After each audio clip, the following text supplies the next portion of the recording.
This is an I Am Listening exclusive podcast. I mean, it'd be really interesting to listen to this in 6 months' time, wouldn't it? Yeah. And see where we are in 6 months' time. And I think in terms of the guests that we've got lined up and people that we're going to be chatting to, definitely that's where we need to be, because just chatting to those people, giving a platform to those people who just do incredible stuff. Hello and welcome to this Tread Lightly podcast from us at the Rainham Eco Hub. My name is Kaylee. And I'm Liz. And this podcast is where we delve a little bit deeper into those conversations with local, everyday heroes that are doing small and impactful changes. We hope that you get as much out of this as me and Liz do, and that you also laugh just as much too. In today's episode, Kaylee and Liz, that's me, And me. we're going to be talking about how the hub started. We're going to go right back to the very beginning of where Liz asked me to borrow some litter pickers, and then we become friends. We did. 2020. Well, it was probably 2019 actually, wasn't it, when it very first started? So realising now that it is 4 blooming years. And all of the things that have happened in those last years, highlights, lowlights, and everything in between. And looking to the future as well to see where the hub is going to be this time next year. I have loved doing this episode with you. It has been really nice. It's been so nice, hasn't it? Liz has agreed to do a yes year. Mm-hmm. Yeah, you did. Yeah, I did. Hello, we are so pleased to have you here with us this lunchtime with me, Kaylee. And me, Liz. And as all good stories start, they go like this. Once upon a time, there were two girls and they became friends about eco stuff. Yeah. The end. The end, yeah. Are you all right? Yeah, I'm good. Are you? I'm really good. I'm really excited for this episode. Yeah, me too. So, talking about beginnings, good bits, the end bits, not the end bits. The future. The future. I love listening to you talk about how the hub started and kind of like the journey of where we've got to so far, because it feels like it's not real for me, so it feels like I'm listening in. It's funny, isn't it? Because when we talk about where the hub started, we keep going, oh my God, yeah, remember, oh my God, because we'd been talking about the fact that we really cared about environmental stuff probably, I don't know, so 6 months, maybe longer before the hub started. We kept being like, I wonder if we could do a little group, or wonder if we could. And then bloody lockdown happened and COVID hit, and obviously COVID was absolutely shit, wasn't it? In so many ways for so many people, and it was so sad. But there was also some really cool and magical and amazing things that happened when lockdown happened and everybody just stopped. And I just think it was kind of something that we need to never forget, really, I think. And, absolutely. you know, the fact that we would go out for an hour's walk a day, like, what the hell? I know, we spoke about this the other day. It's weird, isn't it? Yeah, it's mad. An hour's walk, you know, the clear rivers in Venice, the smog went away. I don't remember that. Isn't it funny how some things stick in your mind and others... I guess my eternal hope was like, this is it. This is it. This We've is the turning solved point. it. And the aeroplanes went out the sky and the cars went off the road, and I would go running like down towards Upchurch, just through those country lanes, just completely comfortable knowing that I wouldn't meet another car. And the grass verges grew and the wildflowers came up. I wish everyone could see your face right now. You're so happy. It was so amazing. And there was so much horrible, shitty, scary stuff going on. And then on our tiny little Facebook page that had like 10 people on it, there was people that would come and comment and be like, oh, I saw this wildflower, I saw this wildflower. And that's literally how we started. We just set up a Facebook page called the Rainham Eco Hub, and we had no plan. We had no idea. We just wanted to give a platform, I guess, for people in our town to be able to, Liz always uses this phrase, like hang their hat, but like just to be able to just be, I guess, to talk about and ask questions for and kind of share advice and all that sort of stuff. Yeah. And that's basically what it started as. And I think what blew my mind as well was I had worked for 2 environmental charities prior to the hub setting up, and I knew there were these amazing experts out there. I worked for a charity called Plant Life who are based down in Salisbury, and they had these amazing experts. There's a guy called Trevor Dines who I'm literally obsessed with. He's on Country File and he goes and does loads of TV, and him and this other guy, and his name escapes me, but he led a conference talk which I attended, and it was about moss and lichen and the fens, all this kind of stuff that I was like, oh God, this is going to be so boring. And I was like, oh my God, these people are keeping the planet up. You know, about 90% of all meadow has disappeared since the 1970s. And suddenly I was like, oh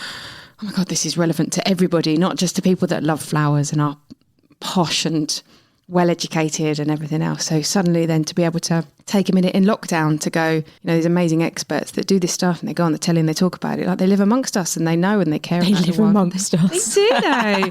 And they would comment on the wild flowers in the verges and they would know what nature that supports, and they would go and do these walks and share pictures of trees. And I was like, wow, this isn't just for the people over there that care. Like, it's for everybody. And yeah, I think lockdown's got a lot to answer for. And, you know, COVID was an awful time, but it was the right time to start the hub. Do you feel that as well? Yeah, I do. I think I was trying to remember today how we actually connected, like how we met. We don't have any friends in common. We didn't have any, our kids didn't go to the same school, same clubs, you know, like normal things of how you meet people. But you messaged a page that I ran at the time and asked if you could borrow our litter pickers. Do you remember? Oh, no, I don't. You were like, oh, have you got some litter pickers that I can borrow? Because you'd seen that we'd done a litter pick in like, I don't know, maybe like a year before or something. Isn't that mad? Yeah, and then we just kind of then, I was like, oh, I know who you are, because you was also running another Facebook page. So it's kind of like we then become friends through that. And I think that was interesting for me today to remember that actually that was an environmental, you know, thing. Light if you touch, like. right? And I didn't even remember it happened. That's so interesting. So strange. And I remember when you messaged, I thought, oh, he wants to do a little pick too. I don't know anyone else that would want to come and do a little pick with me. The crazy nerd over there. Let's go out. But I think I can remember sitting with you having a coffee 6 months before lockdown. And I think I was just about to have an operation. So I was like, oh, I really want to do this, but I just have no headspace right now. And then obviously I had my operation in March, and then in April. Yeah, you were in hospital like at lockdown. At lockdown. Well, I come out of recovery with the hospital manager at the end of my bed saying, we're shutting the hospital down. And I was like, what, why? And she was like, the global pandemic. And I was like, pop this mask on. I went, what? I don't really understand. I'd just come around and I literally thought I was still hallucinating. Yeah, like, but anyway, but that happened then. So then the month after was April, was when we set up the Hub Facebook page. And I mean, to be honest, I think we both didn't have any idea. We didn't have a plan. We didn't really know each other. So we were just like, yeah, let's just see this. Let's just see how it goes. Yeah.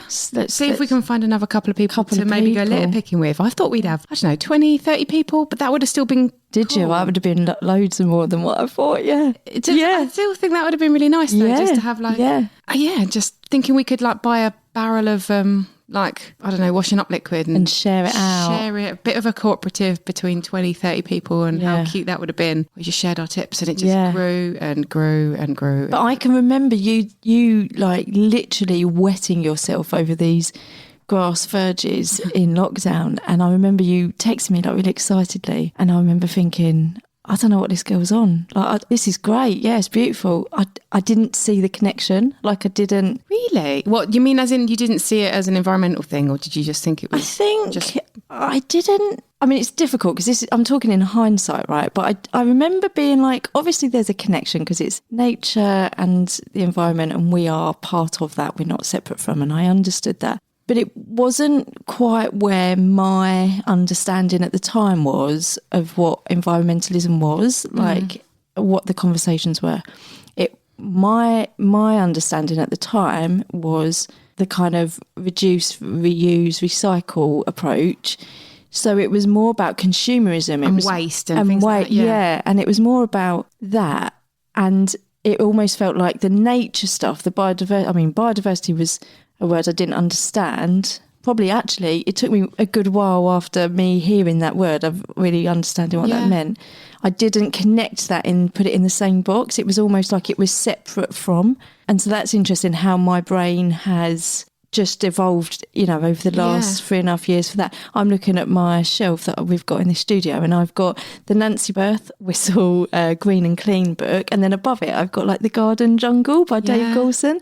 And like, I would have naturally gone, oh yeah, I would both like both of those. But I wouldn't have then joined an Eco Hub page and started talking about the garden. It's so true, isn't it? Because I think I was the same as you, that I was like eco stuff. But I think, do you remember when we had that chat in St Margaret's and Alan was leading it and he was like, we need to look at this through the same lens as the Earthshot Prize, where you've got kind of climate and air, waste, seas and oceans, biodiversity. So actually realising that, so my expertise, I guess, and my knowledge and background was with chalk grassland, with National Trust and with plant life, looking at meadows and magnificent meadows and that side of things. I've lost my train of thought now. But kind of bringing it all together and actually realising that you can have people that are interested and expert in one area and they don't necessarily talk to somebody else who's connected to another area, but that it's all interlinked and it's all getting trashed by the way that we live at the minute. But everyone just kind of operates in their silos, which is almost why the Eco Hub needed to exist, just to be like, you're all doing really cool stuff, but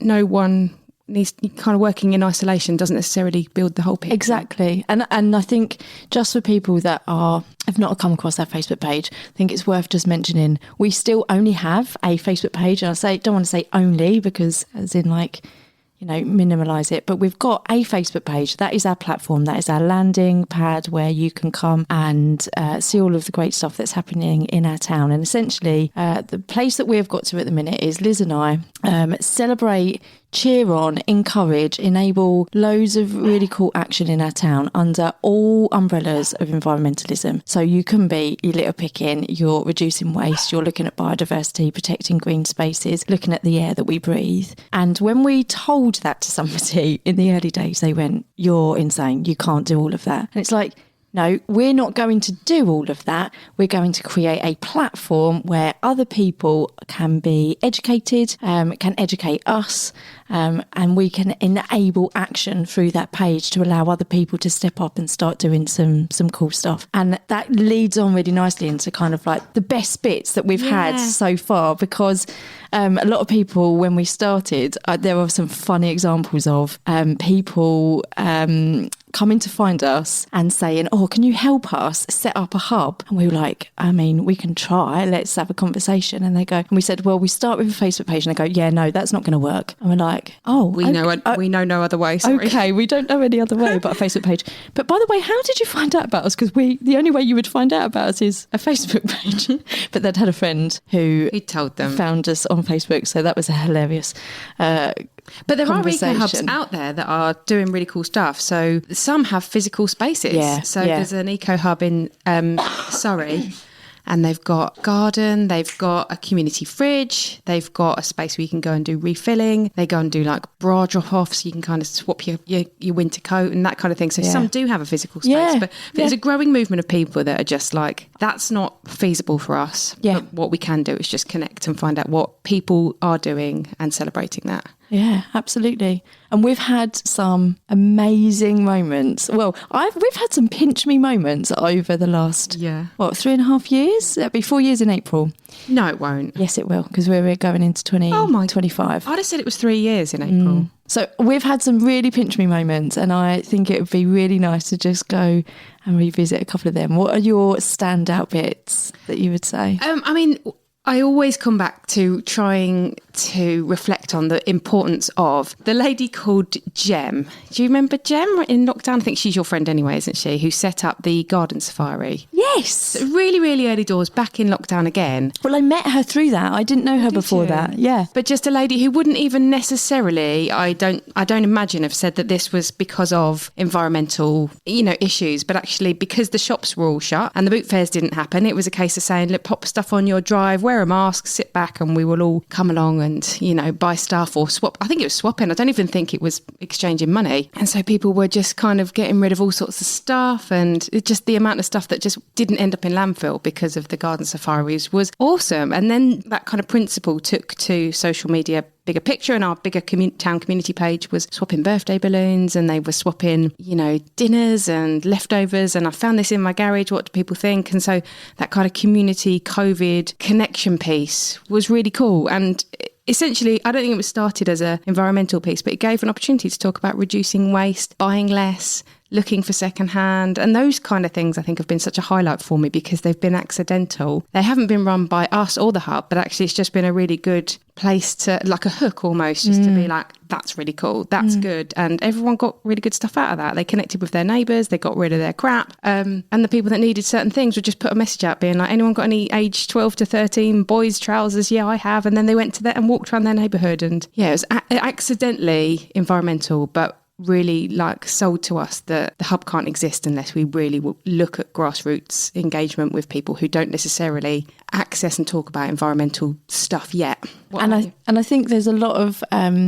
in the environmental space, there's a lot of calling out of like bad stuff or like greenwashing and stuff like that, and that absolutely needs to happen, and there's a place for that. But I think what we discovered was that we were calling out the good stuff, and it felt like that calling out the good stuff encouraged more good stuff. Yeah, and so it was kind of like, that felt nice. It did feel nice, didn't it? And I think also people then being able to say, well, unless you're Greta Thunberg, then you serve no purpose to the environmental movement. But once people feel safe knowing that they're doing some good stuff, like try the next thing, but you don't enter this shame space and this fear space where unless you're doing everything right, then you can't get involved, because then you don't get started, and that sucks. No, exactly.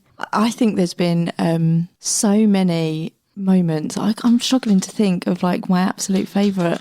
Like there was definitely a time when I think it was 2021 when we started our green drink. So we knew that people were starting to get together and connect more.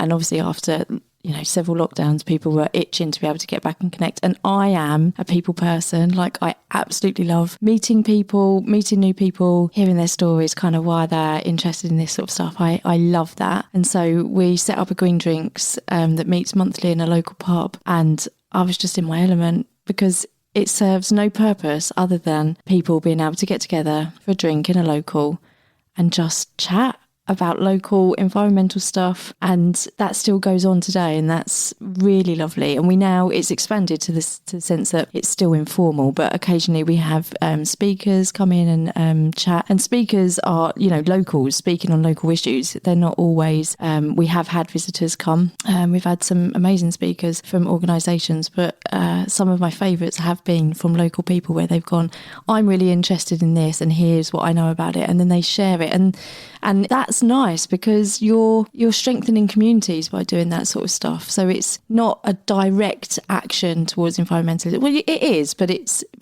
more indirect, I would say, than some other forms that you can do. Do you know what I mean? It just gives a different place. So it's not just this, suddenly the Facebook page isn't just a Facebook page anymore. Yeah. There's Green Drinks, but we kind of connect everything together through the Facebook page, but Green Drinks serves a totally different purpose, doesn't it? And people enjoy meeting up and having a drink. Do you want to live more sustainably, but you just don't know where to start? Did you, like me, sign up for Veganuary and accidentally buy chicken sausages on day 2? Does the whole eco thing leave you feeling confused and sometimes overwhelmed? If so, this is the podcast for you. Remember to check us out on our socials on Facebook and Instagram, the Rainham Eco Hub. I think one of the first times that I realised it felt like we wasn't really playing, I think is the right word, was we hosted our first Eco Awards in 2021. Oh, yeah. So as a town, we kind of like got people to nominate who their eco heroes were. And at the time, the High Sheriff of Kent was a local business owner who lived in Rainham.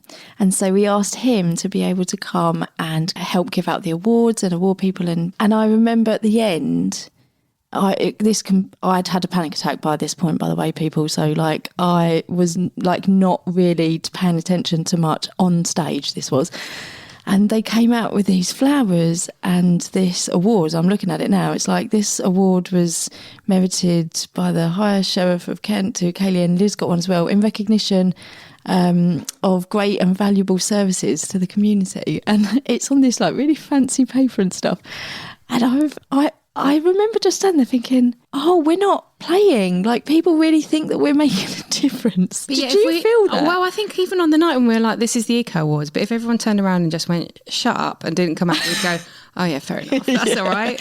But we had over 100 people there, and it was so lovely to be able to stand there and just see all of these faces, because But, you know, bearing in mind, up until this point, these people had just been Facebook profiles that we'd not really had connection with because we was in lockdown. It was just as we were coming out. Yeah, true. And so we'd seen all these people for the first time and been like, oh, you're the litter picking guy, you're this guy, you're the garden guy, you do this. And so it was nice to make those connections. And to see the sheer numbers, because I think we've got so many people doing amazing things. And then when you write it all down, invite them all together, you're like, whoa, there's billions of you. Yeah, and I think suddenly then billions. There's billions of them. Billions, yeah. And when you look at the scale of it, it's suddenly mad, isn't it? Yeah. Like the ripples in a pond and how far the hub's gone in terms of the number of people that are engaging with this, and the same like when it came to talking about highlights, it literally like makes my brain clog up because I'm like, we did Earth so Day much in 2021 and we were in lockdown then as well. We did what? Earth Day and said, oh gosh, do what you can do within what you can do. Yeah. And so some schools did some planting, some schools did a little climate strike. There was a climate strike that was so beautiful. Yeah. Brave as well, by the way. They made posters, wandered around.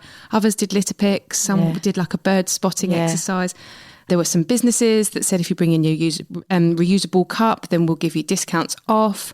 And then other people just community groups did different things. There was little bees kind of tied to branches and things. And so even when times are hard, people were still just trying to be creative in terms of what they could do. And then, with the climate strike being what could happen in 2021, we this year, definite highlight, when a small group of us went up to the big one, the climate protest in London, definite highlight for me. That was so powerful to me. It was unbelievable because it was suddenly saying, we really care, and to feel kind of that we had a place to go and actually protest and put our voice to that, I thought was amazing.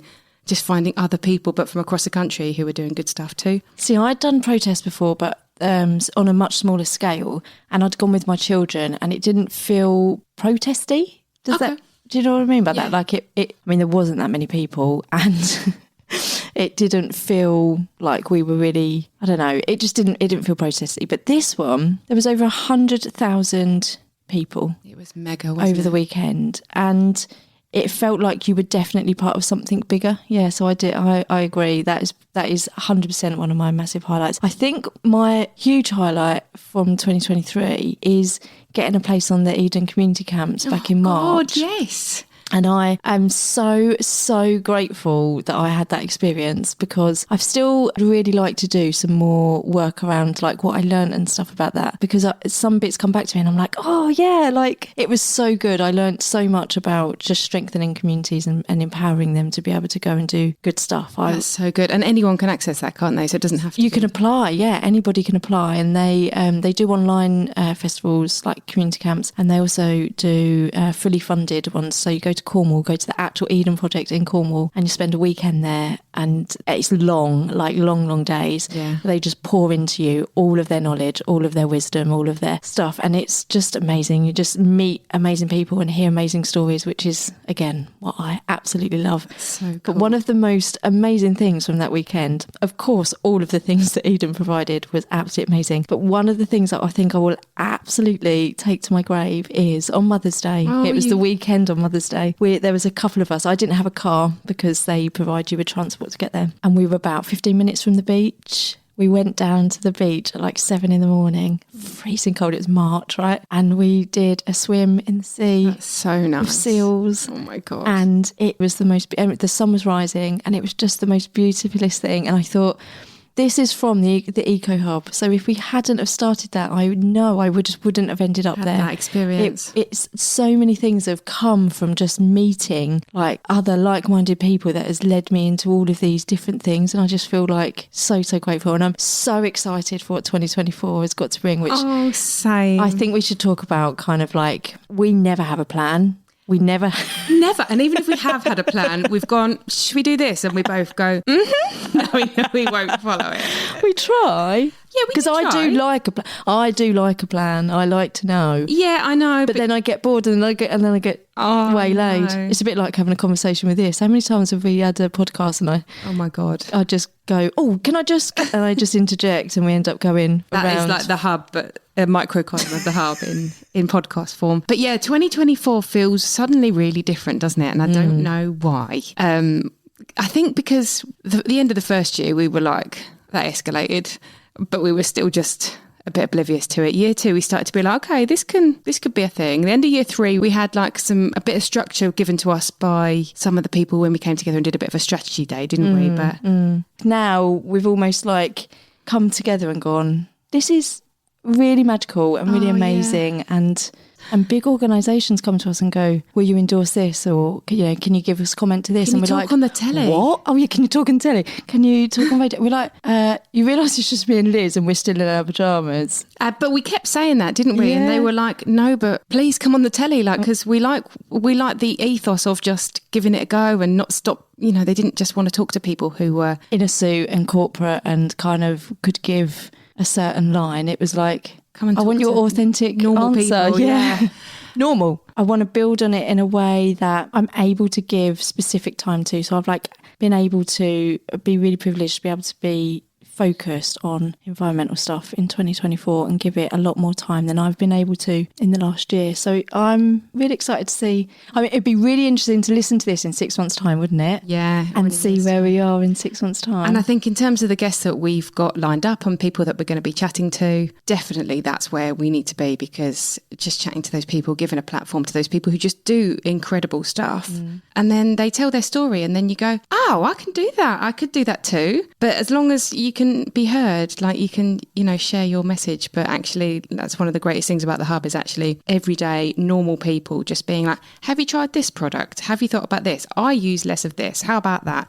I wrap my presents in, cut up laundry bags or whatever else it might be. And until you've heard it, you can't make those changes. And that's what I think it's really cool. And that's where I'm loving that hopefully the podcast will grow in 2024 and we'll meet and connect with new people. We think back and we've been listening, and actually we're not just a Facebook page. There's a whole there's a WhatsApp community. There's kind of events that go on. We're a lot stronger. Drinks. We're a lot stronger as a community, I think, and are becoming to be more resilient, I would say. And different communication channels that isn't just a Facebook page anymore. Yeah. And I think people have got such I'm talking for me, that we've got such a better understanding of locally what those issues are that we face. And I think people feel a lot more empowered to be able to take action. And I would have loved to have been able to do, is it called like an impact report, where you kind of see what sort of changed in those last 3.5, 4 years? Because I would imagine there's a lot of people that beforehand was like, well, it's not my problem, or I can't fix it.